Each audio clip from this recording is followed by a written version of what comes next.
ficava a história. E esse homem, por ele não ter mais aonde ficar, ele morava no cemitério. Ele dormia dentro dos túmulos. E ele se feria com pedra. Irmãos, quando o inimigo toma posse de alguns dos nossos, não é diferente. A primeira coisa que acontece é o abandono de muitos. Quando alguém na nossa família, na nossa sociedade, começa a dar algum tipo de trabalho, começa a envergonhar a nossa família, a nossa igreja ou a nossa sociedade, a primeira coisa que fazemos é isolar essa pessoa, é abandonar essa pessoa, é dizer: olha, você não pode estar neste lugar. Quem de nós aqui na nossa família não tem aquela pessoa que, quando nós fazemos uma reunião, oramos ou torcemos para aquela pessoa não aparecer? Porque quando ela aparece, alguma coisa ruim acontece. Quando ela aparece na nossa festa, quando ela aparece num aniversário ou num casamento, ela bebe, ela apronta, ela fala alto, ela arruma a confusão. O que nós fazemos? Tentamos tirá-la daquele ambiente. Tentamos levar para um outro ambiente para não sermos envergonhados. O que o inimigo quer com isso? Envergonhar não somente a pessoa que ele toma posse, mas também os parentes, os amigos e todos aqueles que o cercam, irmãos. E esse homem não tinha mais jeito. Para esse homem não tinha mais jeito. Ele tentava suicídio, se cortando, não comia, mas nada acontecia com ele. Mas um dia chegou alguém na vida dele. Um dia chegou alguém que deixou o seu descanso, deixou de atender pessoas, ao nosso ver, mais importante ou muito mais importante do que ele. E chegou até ele, e a Bíblia diz, onde nós lemos, que quando Jesus desce do barco, esse homem vem correndo na direção dele. Jesus não falou nada, Jesus não disse nada. Jesus desceu do barco, pisou na terra.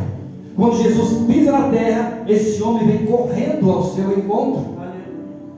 E a Bíblia diz que ele vem correndo, e ele se ajoelha, e ele se prostra a Jesus. E ele nem sabia quem era Jesus. Então Jesus pergunta: sai desse corpo, demônios imundos. Jesus ainda pergunta: qual que é o seu nome? E ele diz: eu não tenho nome, nós somos muitos, somos uma legião. E segundo a Bíblia, irmãos, uma legião tem 6.000 demônios. Se é uma legião de anjos, 6.000 anjos. Se é uma legião de demônio, 6.000 demônios. Você consegue imaginar como que é uma vida de uma pessoa com 6.000 demônios no corpo? Você consegue imaginar o que 6.000 demônios pode fazer com uma pessoa, com uma criatura dessa? E esse homem vivia desse jeito. Mas quando Jesus chegou, não foi aquele homem. Os demônios que estavam com ele se prostraram para Jesus. Os demônios que estavam naquele homem teve que se ajoelhar e se prostrar a Jesus. E ele está falando: mas Senhor, por que vem nos atormentar? Não nos mande embora desse lugar, não nos mande embora dessa província. E o porquê que eles não queriam sair daquela província? Aquela terra, irmãos, era uma terra de idólatra, era a terra dos gentios. De um lado do mar tinham os judeus, Israel e os crentes. Do outro lado do mar eram os pobres, eram os gentios, eram os adoradores de deuses diferentes. E os judeus não se davam, nem atravessavam o mar para o outro lado. Foi a primeira vez que Jesus atravessou o mar para ir para o outro lado. Porque em Jerusalém em Israel não podia cultuar outros deuses. Em Israel não podia cultivar porcos. Era proibido o cultivo de porcos. E não por nada espiritual. Porque quem conhece aqui o cultivo de porcos sabe como que é cultivado, principalmente porcos domésticos. Sabe como que eles são cultivados, como que é a imundície que é a vida deles, como que eles são cultivados com o resto de comida, com coisas que não prestam mais. E para os judeus, eles eram imundos. E são imundos, se nós olharmos direito, eles são imundos. Então era proibido. E os gentios, para fazer pirraça para os judeus, a fonte de renda deles era exatamente os porcos. E quando aquele demônio fala para Jesus: olha, não nos manda embora desse lugar, porque esse lugar eles nos querem aqui. Nesse lugar nós podemos proliferar, nesse lugar nós podemos habitar, andar livremente, porque nesse lugar não tem ninguém aqui para nos tirar e nem nos expulsar. Quando nós vamos levar uma palavra, irmãos, para alguma família ou para um determinado local que não tem pessoas de Deus naquele lugar, é a mesma coisa. Eles falam: olha, nós não queremos vocês aqui. Quantas das vezes nós vamos levar a palavra ou evangelizar alguém e a pessoa fala assim: olha, tudo bem, pode orar, mas nós não queremos você aqui. Nós estamos acostumados com outras coisas. Nós somos acostumados a oferecer oferendas, a fazer outro tipo, nós temos outro tipo de religião, e vocês não são bem-vindos aqui. E o inimigo age nesse lugar. E quando chega um homem de Deus, uma mulher de Deus, e vê o demônio, porque nós conseguimos ver, irmãos, pela graça de Deus, às vezes nós conseguimos ver quando alguém está falando de si, ou quando é o inimigo que está falando por trás dessa pessoa. Verdade. E quando nós vemos o inimigo fala assim: sai fora, esse pessoal aqui me adora, esse pessoal aqui gosta de mim, então sai fora, deixa nós em paz aqui. E sem a autoridade daquelas pessoas, nós não podemos tirar, irmãos. Se tem algum endemoniado que ele não quer tirar, que a família não quer que saia, nada podemos fazer. Só orar e pedir para que Jesus Cristo entre com a sua providência. Mas quando Jesus chega naquele lugar, ele permite que aqueles demônios entrem no porcos. Mas Jesus, aceitando, Jesus fazendo acordo com demônios, por que Jesus fez isso? Por que Jesus autorizou? Por que Jesus somente não falou assim: saiam e sumam e não volta mais, como ele sempre fez? Por causa dessa história que eu contei para vocês. Porque os porcos não eram bem-vindos ali para Jesus e nem para os judeus. Porque por teimosia eles criavam porcos. Dizem alguns historiadores que eles até faziam oferenda de porcos para os santos deles. E quando Jesus permite que aqueles espíritos imundos entrassem nos porcos, era quase 2.000 porcos, e era 6.000 demônios, 2.000 demônios em cada porco. O que aconteceu com aqueles porcos? Se precipitaram e se mataram, pularam no mar. Mas como que um homem consegue suportar 6.000 demônios? E um porco, um animal, não consegue suportar 2.000 demônios.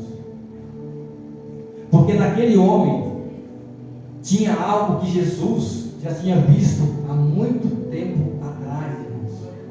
Por que muitas das vezes nós lutamos por pessoas no mundo que faz o mal, que apronta, que tem coragem para fazer coisas erradas, que não quer nada com Deus, e nós insistimos tanto nessa pessoa? Porque quando ele se converter, ele vai ter a mesma coragem de fazer o bem, de trabalhar para Jesus, como ele tem lá fora, irmãos. Os maiores pregadores, os maiores missionários que nós conhecemos, ele era do outro lado, mas Jesus o alcançou, trouxe para o lado de cá, e eles fizeram grandes coisas. Desde o apóstolo Paulo, desde o apóstolo Pedro, o apóstolo João, todos eram pessoas truculentas, pessoas que estava nem aí para nada, fazia o que eles queriam, mas Jesus foi buscar eles, Jesus veio atrás deles, porque Jesus ele conhece o que nós podemos fazer. Aquelas pessoas que ficam em cima do muro, que não faz nem o bem e nem o mal. Sabe aquela pessoa que você vai falar de Jesus, ele fala assim: eu não mato, eu não roubo, eu não me prostituo, então para que eu vou querer ser crente? Eu sou uma pessoa boa, mas não faz o mal, mas também não faz o bem. É uma pessoa que para Jesus ele fala: não, pode vir, senta aqui, ó, você vai ficar sentado aqui. Mas aquela pessoa que é tribulada pelo inimigo, quando Jesus alcança, Jesus fala assim: eu não quero você sentado, eu quero você de pé, quero você pregando, eu quero você ganhando almas. Mas nós não entendemos, nós falamos: mas eu não faço mal nenhum para ninguém. Estou na igreja há 10 anos e não tenho oportunidade. Chega uma pessoa, um ladrão, um assassino, alguém do mundo, e dentro de um ano o cara já é pregador, já é pastor, porque quando, irmãos, tem a conversão, quando Jesus ganha uma alma que está perdida por inimigo, ele vem, mas ele vem com vontade de mudar, com vontade de transformar. Se você tem alguém na sua família que é uma pessoa que incomoda todo mundo, irmãos, se ele se converter, ele vai te incomodar todo, só que agora do lado do bem. Aquela pessoa que bebe, que apronta, que bagunça numa festa, quando Jesus alcançar ela, vai ser 3 vezes pior o que ela vai fazer. Ela vai incomodar, se ela incomodava 10 pessoas, agora vai incomodar 100 pessoas, 200 pessoas, porque ela não tem medo, não tem vergonha de falar do Jesus que agora ela está servindo. Seja louvado. E quando aqueles homens chegam ali e vê que aqueles homens que ninguém conseguia chegar perto está sentado, vestido e em sã consciência, eles ficam espantados. Como pode? Esse homem que destruía tudo, que quebrava tudo, esse homem que ninguém chegava perto, a Bíblia diz que ninguém conseguia amansá-lo, como se ele fosse um animal. Ninguém conseguia amansar este homem. Só a presença de Jesus fez com que esse homem se vestisse, porque antes ele andava nu, que ele se vestisse, que ele se sentasse e que ele estivesse em sã consciência. Sinais do inimigo: poucas roupas, pessoas que não conseguem se concentrar e nem parar no mesmo lugar, e pessoas que não têm a consciência certa, porque o inimigo quebrou.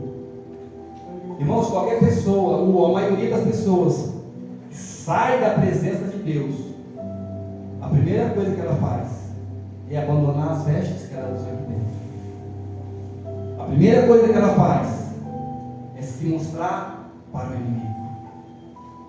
E a Bíblia diz que quando esse homem volta a si, a primeira coisa que Jesus faz, ele se veste, ele se senta e ele tem a sua consciência retomada. E tem pessoas que ainda diz que para servir a Deus é o coração, as vestes não importam, comportamento não importa. Nós, irmãos, somos representantes de Jesus aqui na terra. O que importa se eu venho aqui na igreja vestido igual estou, se a pastora está vestida, se o irmão está vestido, e vocês estão aqui crendo que nós somos pessoas de Deus, crendo que foi Deus que nos escolheu para estar aqui arrebanhando vocês. Aí vocês nos encontram no mercado, de shortinho, de camisetinha, mamãe quer ser forte, andando de qualquer jeito, brincando com todo mundo, falando de qualquer jeito, falando gírias. Deus, pelo amor. É a primeira coisa que vocês vão falar aqui. É essas pessoas que nós estamos seguindo na igreja? É essas pessoas que nós vamos na igreja para ouvir eles falarem? Se comportando desse jeito? Não, irmãos. Quando nós temos o Espírito Santo, quando nós nos aceitamos a ser separados para representar o nome de Jesus nessa terra, não é só na casa do Senhor, Não é só na frente do pastor, da pastora, dos missionários. É todo o tempo, em qualquer lugar. Isso é a pior coisa que tem para um novo convertido aceitar. Porque falam por aí, as novas gerações estão dizendo que o que importa é o coração. Jesus se importa com o seu coração. Se o seu coração é bom, então tá bom. Não, irmãos. A palavra diz conversão. O que é uma conversão na prática? Alguns conhecem como retorno, outros como trevo. Quando você vai numa pista, aí tem uma conversão, ou um trevo, ou um retorno, ou um balão, cada um fala de um jeito. E você pega esse balão e faz uma conversão. Você vai para onde? Outro caminho. Você não faz uma conversão e continua andando no mesmo caminho. Não tem como você fazer uma conversão e continuar no mesmo caminho. Então, se você se converteu, está dizendo o seguinte: olha, o caminho que você andava, você não anda mais. As vestes que você usava, você não usa mais. O modo que você se comportava, você não se comporta mais. Os lugares que você ia, você não vai mais. Quer seguir a mim, diz Jesus? Toma todo dia a sua cruz e siga. Irmão, seguir a Jesus é mudança de comportamento, é mudança de hábito, é mudança de vida. Muitos caem porque quer seguir a Jesus só nos cultos, só nas pregações, mas lá fora vivo a minha vida do meu jeito, faço o que eu quero. E não é dessa maneira. Quando esse homem toma a sua consciência, quando Jesus entra na vida dele, a primeira coisa que ele faz é se acalmar e sentar, se vestir e começar a falar baixo, trocando um diálogo com Jesus. O homem que ninguém chegava perto, ele está conversando, trocando um diálogo com Jesus. Aí chegam os donos dos porcos. O Senhor que matou nossos porcos. Não importa o que Jesus fez, não importa o milagre que Jesus fez, não importa o tanto de demônio que Jesus tirou dali. O que importava para eles é o prejuízo financeiro. Deus seja louvado! O que importava para eles é que Jesus era um matador de porcos. E eles falam assim: Jesus, tudo bem, libertou o rapaz ali, mas ó, o senhor não é bem-vindo aqui. Jesus, como sempre, tudo bem, tchau para vocês, estou indo embora. Entro no barco. Aquele ex-demoniado grita para Jesus: Jesus, deixa eu ir contigo, eu quero te seguir, eu quero ser o seu servo, eu quero aprender mais de ti. Jesus disse: não,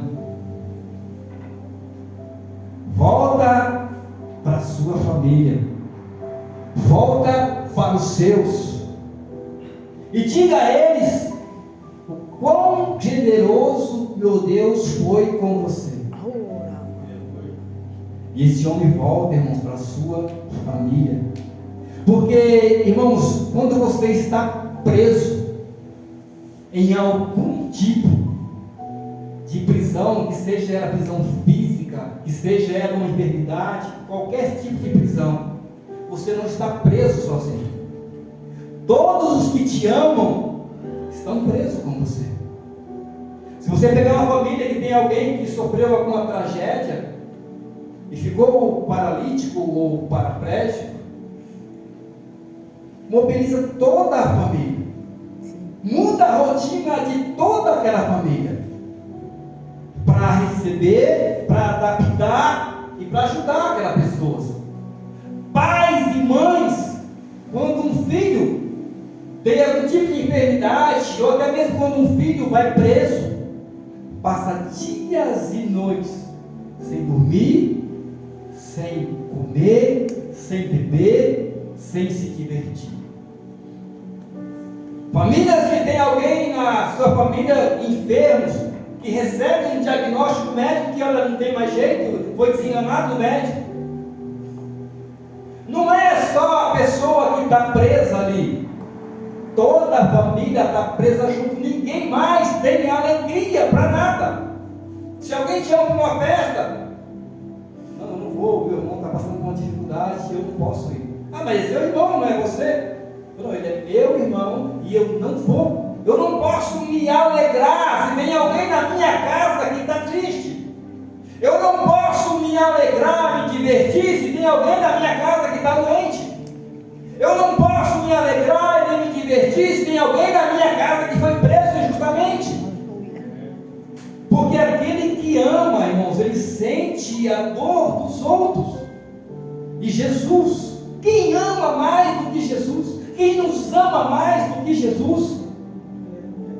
E aquele homem sai para a sua casa. A Bíblia não relata, mas provavelmente ele chega na sua casa, vestido, calmo, andando. Talvez alguém grite de longe: olha, acho que é o papai que está chegando. Corre, se esconde, não deixa nada à vista.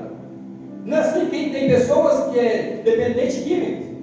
Quando a pessoa chega em casa, esconde a TV, esconde o celular, esconde dinheiro, esconde. Aleluia, Deus.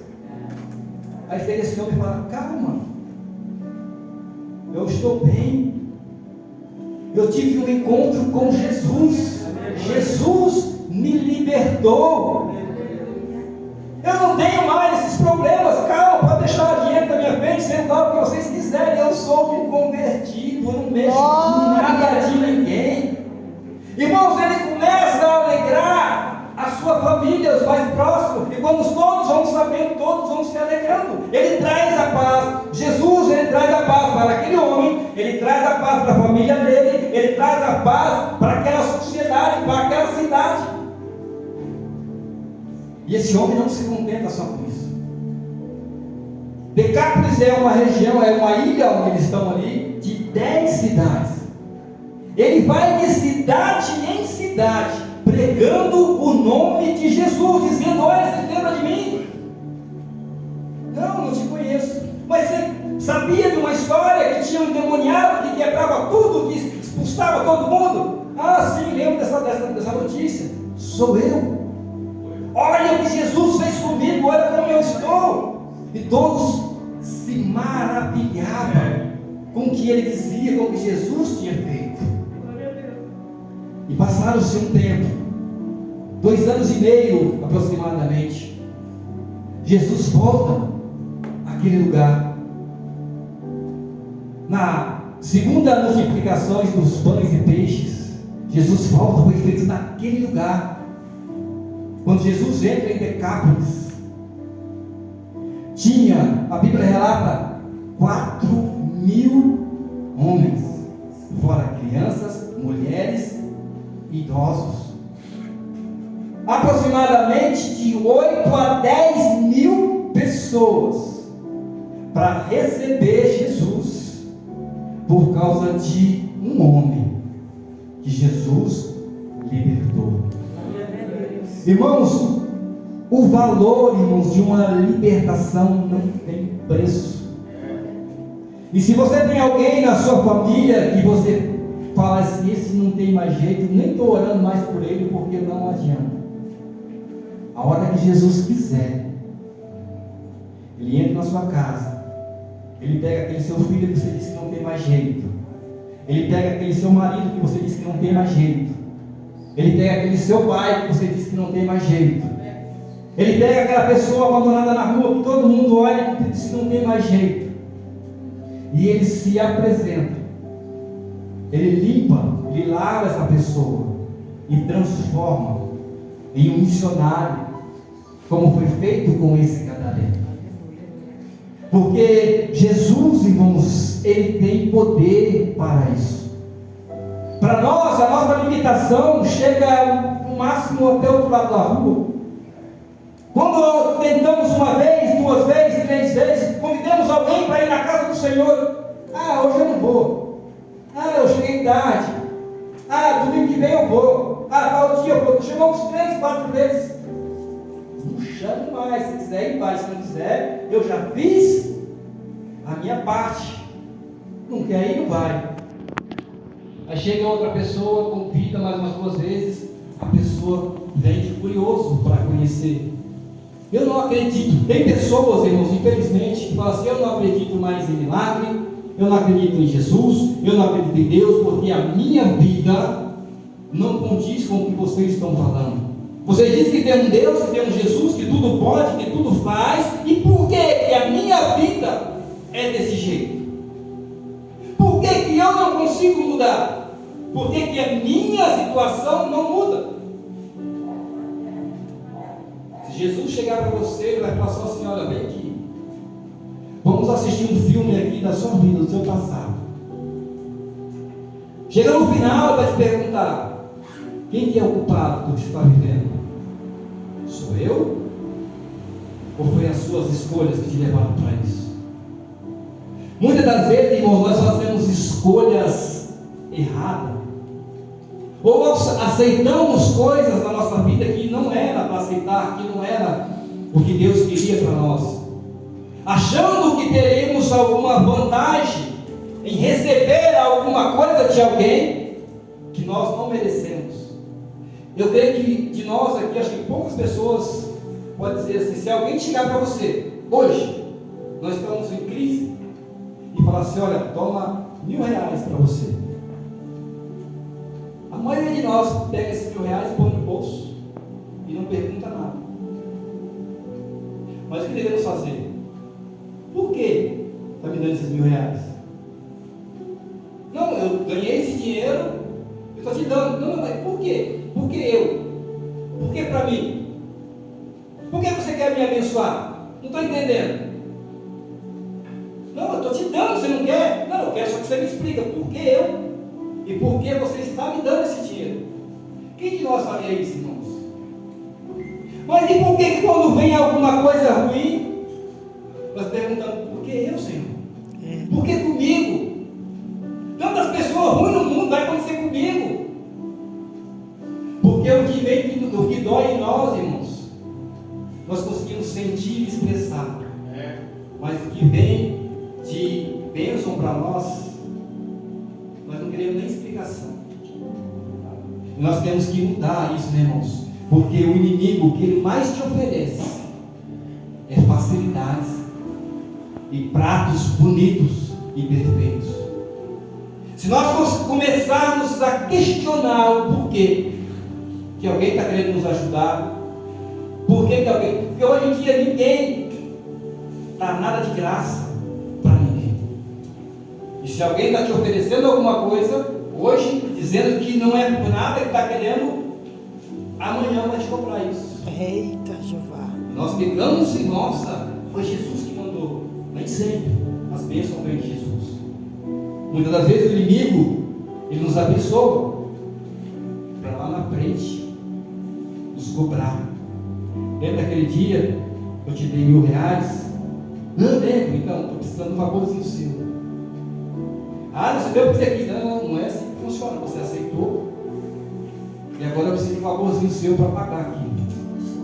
E qual será esse favor que o inimigo quer de nós, irmãos? Deus fiel. Talvez ele quer entrar na nossa vida, ele quer destruir a nossa vida, ou talvez ele quer que você destrua a vida de alguém, a família de alguém. Então nós temos, irmãos, que sempre se estar atento e esperto com as ciladas do inimigo. Porque antigamente, quando nós falávamos de demônio, vinha à nossa mente aquele monstro chifrudo, cheio de fogo, expulsando todo mundo. Já via e já corria. Hoje ele se apresenta todo vestido, todo bonito, cheiroso, camarada, gentil, te ajudando, te oferecendo as coisas, sem querer nada em troca. E você vai se deixando levar.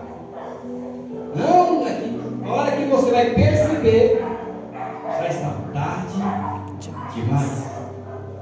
Mas nós temos, irmãos, um Jesus que nos livra, que nos cuida, que nos faz pensar diferente. Glória a Deus. Um Jesus que nos discerne. Às vezes nós ouvimos algumas palavras que nós não queríamos ouvir. Talvez vocês vieram aqui hoje para ouvir uma palavra de ânimo, para ouvir uma palavra de autoajuda. Aí estou com um problema, eu preciso de uma palavra. Mas as palavras de Jesus, 60% do Evangelho de Jesus é correção para a sua igreja. A maioria dos Evangelhos de Jesus, ele vem para nos confrontar.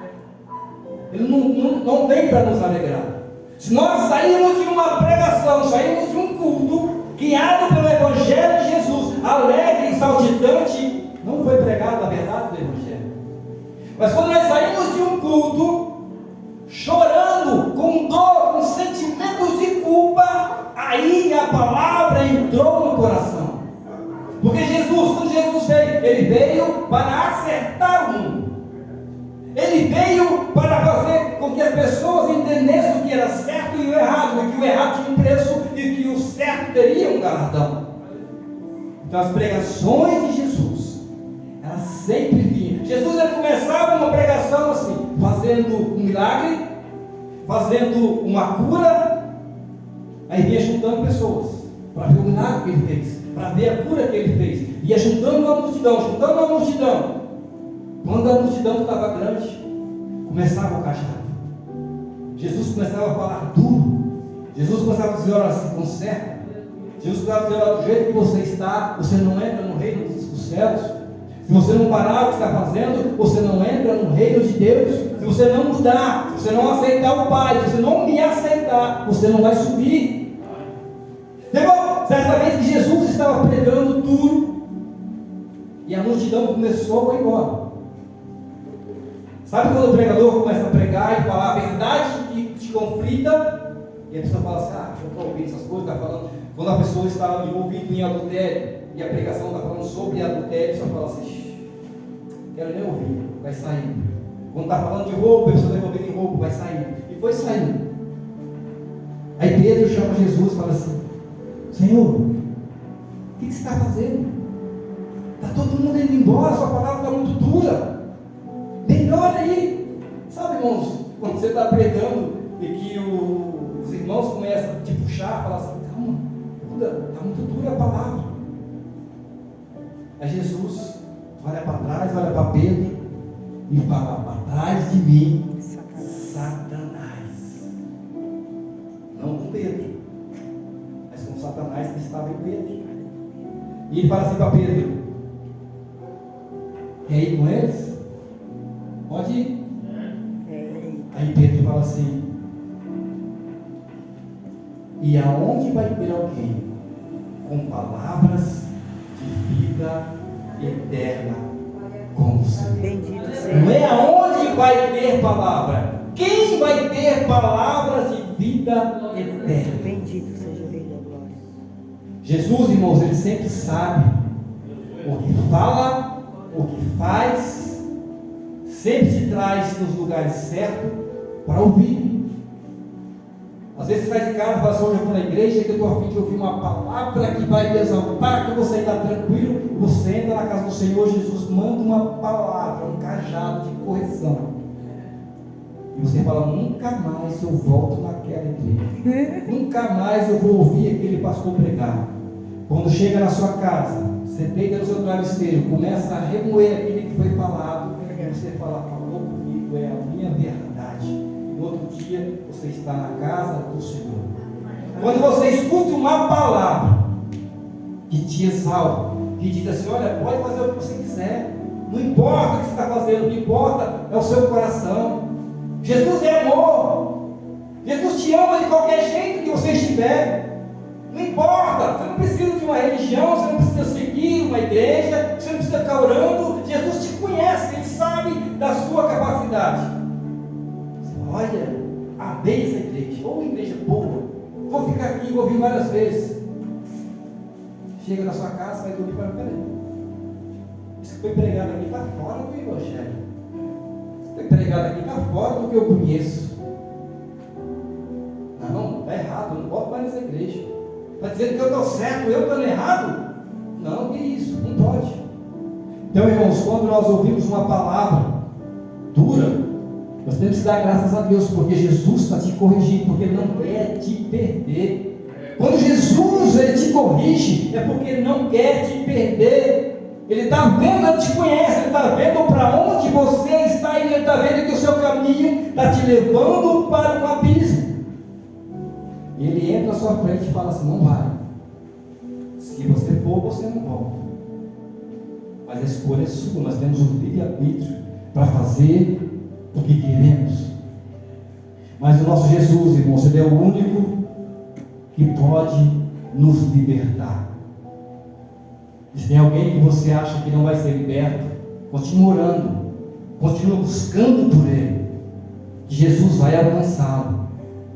No momento certo, na hora certa, Jesus alcança, Jesus busca, Jesus Ele salva. Às vezes nós insistimos tanto com uma pessoa. Eu, quando eu era do mundo, nossa, eu odiava crente. Eu não ia numa igreja de crente. O meu filho era crente, o meu cunhado era crente. Eles falavam: vamos lá. Ah, cara, quero saber de crente. Aí tinha uma igreja do lado da casa do meu tio. Meu tio chamava lá de lá no churrasco, e depois queria nos carregar para a igreja. Nós éramos tudo adolescente. Chegava na porta da igreja disfarçado, passava direto. Eu nunca vou entrar numa igreja de crente. Esse povo barulhento, esse povo aí que não parece que Deus é surdo, fica gritando a noite inteira. Jamais eu vou entrar. Irmãos, primeira vez que eu entrei, eu me converti. Primeira vez que eu visitei uma igreja, porque eu tinha na minha mente que era totalmente diferente. Eu tinha na minha mente que era um povo chato, que era um povo sem noção de nada. Aí eu entrei numa igreja lá em Hortolândia, entrei numa igreja, o pastor, nós estávamos no meio do culto, chegamos atrasados, o pastor terminou a igreja, terminou o culto, e foi lá nós estávamos, falou assim: vem aqui, vocês chegaram atrasados, né? Sim. Então vem aqui que eu vou fazer o culto de novo para vocês. Irmã, ele fez o culto de novo para nós, estavam 5 pessoas. Obrigada, ele fez o culto Deus. de novo para nós, explicou tudo que nós precisávamos do culto, como se tivesse 100 pessoas no culto. Oh, glória! Ele explicou, ele falou, ele deu a palavra. Vocês têm alguma dúvida? Várias, estou começando hoje. Bom, se vocês quiserem voltar semana que vem, vocês podem voltar. Aí eu falei assim: se eu quiser aceitar Jesus, como é que faz? Você já aceitou. Quando eu te vi entrando, eu já vi o Espírito Santo em você. Você fugiu até hoje. Mas a partir de hoje você não pode mais. E nunca mais eu sair da presença do nosso Deus. Amém, igreja? Irmãos, o que tinha do Espírito Santo é só até aqui. Se eu continuar, eu vou continuar falando de mim. E eu creio que vocês não vieram aqui para ouvir de mim, mas para ouvir do Espírito. Então que vocês fiquem com essa palavra, é uma palavra que vocês já conhecem, mas entendam que Jesus, Ele move céus e terra para te alcançar. Ele move céus e terra para alcançar os seus. Para Jesus não existe ninguém perdido. Mesmo para nós não tem mais jeito, para Jesus toda alma tem um preço. E deveria ser para nós também. Para nós, toda alma tem um preço. Toda alma é valiosa. Aquele que está drogado lá fora, aquele que está caído na sarjeta, aquele que está brincando lá fora, aquele que está nos botecos da vida e brigando, bebendo, eles têm um preço para Jesus. Nós não vimos nesse mundo para condenar ninguém, nós viemos nesse mundo para explicar para essas pessoas que existe um Deus, um Jesus, que é capaz de mudar a vida e a história deles. Então que nós venhamos, irmãos, cada dia mais sermos mais parecidos com Cristo e mais distante desse mundo que aí está. Amém? E assim eu agradeço a minha rica oportunidade em nome de Jesus.